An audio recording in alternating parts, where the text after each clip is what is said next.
안녕하십니까. 애국당 당원 동지 여러분, 그리고 애국 시민 여러분.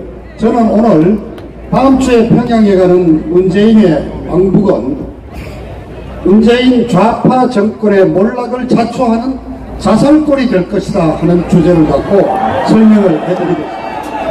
자, 다음 주 2박 3일 평양에 갑니다. 결론부터 말하자면은 굳이 할 필요가 없는 정상회담입니다.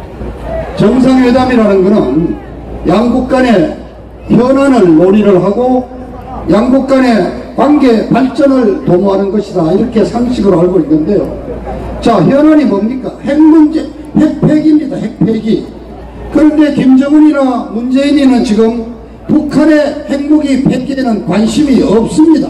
오히려 대한민국의 핵무기를 지금 없애려고 그러는 거예요. 뭐냐? 주한미군 철수시키고 주한미군이 제공하는 핵우산의 보호를 폐기하도록 하는 것이 지금 정은이와 문재인의 공동 목표입니다.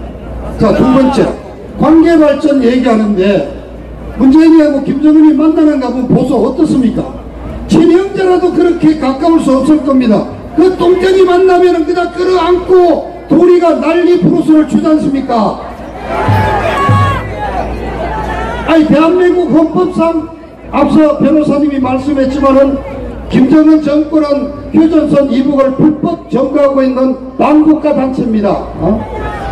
그런데 둘이가 만나서 또 평양에서 무슨 난리 프로스를 주겠습니까? 미국이 이 정상회담에 대해서 별로 이렇게 썩 좋은 감정을 보이지 않았습니다. 여러가지 우려를 표명했습니다. 틀림없습니다. 4.27 선언을 재확인하고 공동 뭡니까 종전선언하자고 해서 미국에 압력을 가하겠다는 게 목적입니다. 그리고 이번에 보세요. 자, 구속되어 있는 롯데 회장 빼놓고 4대 그룹 회장을 다 지금 데리고 간다는 거 아닙니까? 자, 삼성, LG가 북한하고 뭐 사업 같이 할 만한 게 있습니까? 뭐가 있습니까? 없습니다.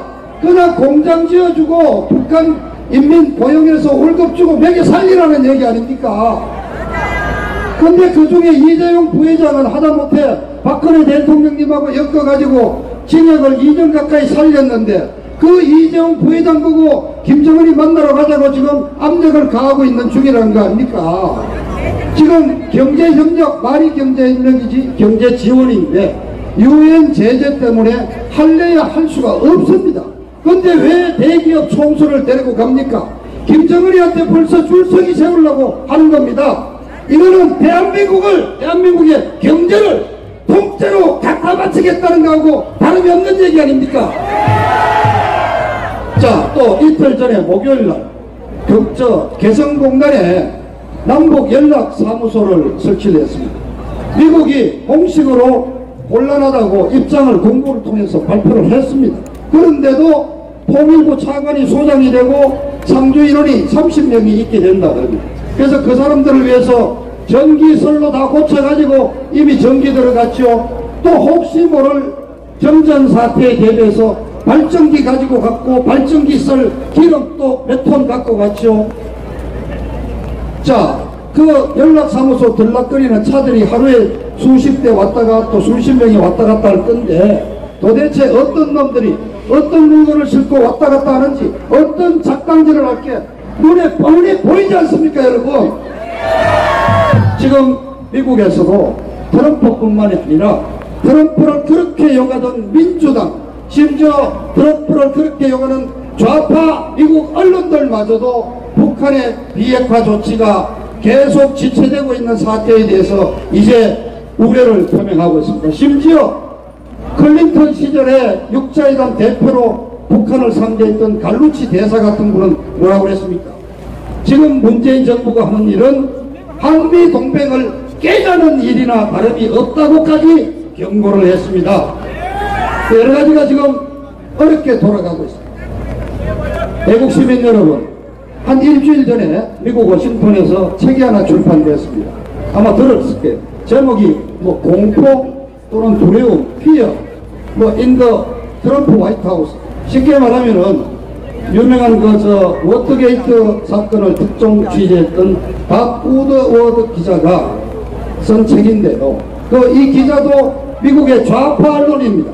그래서 이 책의 쓴 목적은 트럼프를 아주 비판하려고 쓴 책입니다. 그래서 백악관 안에서 트럼프의 좌충 우도를 다루면서 트럼프 이 하는 짓거리 보면 초등학생 수준이다 이렇게 욕을 하는데 굉장히 중요한 내용이 두 가지가 있었습니다. 올해 초에 트럼프 대통령이 주한미군 가족들을 한반도 한국 땅에서 철수시키는 명령을 내릴 준비를 했다는 겁니다. 그러자 모든 백악관 참모들이 나서서 대통령 각하 이건 좀 곤란합니다. 주한미군 가족 철수하라고 하면 바로 내일 당장 전쟁 시작한다는 얘기인데 정말 전쟁할 준비가 되어 있습니까? 조금만 더 신중하게 하십시오 해서 트럼프가 결국 포기를 했습니다.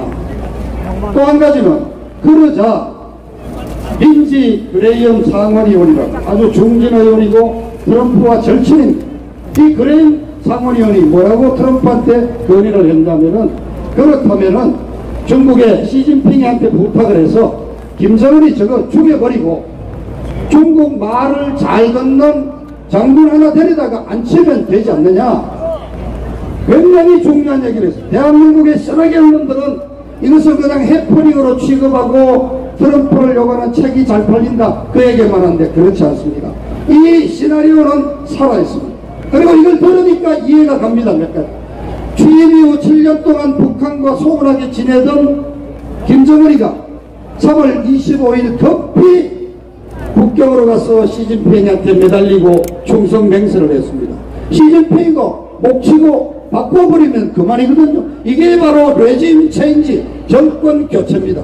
이 시나리오는 지금도 유효합니다. 여러분 11월 6일이 미국의 중간선거입니다. 이 중간선거라는 큰 고비를 지내고 나면은 미국의 여론이 이제 점점 북한 비핵화 지체 장난치는 데 대해서 여론이 모이고 있습니다. 그리고 명분을 얻게 됩니다. 그래서 저는 금년 연말 내년 초 중대한 사태가 일어날 수 있다. 김일성에게 김정은에게 올인하는 문재인이는 정말 트럼프의 한방에 그냥 날아가 버립니다. 그러면 우리 사랑하고 존경하는 박근혜 대통령이 나오셔서 다시 복귀하실 날이 멀지 않았다 이 말씀 드립니다.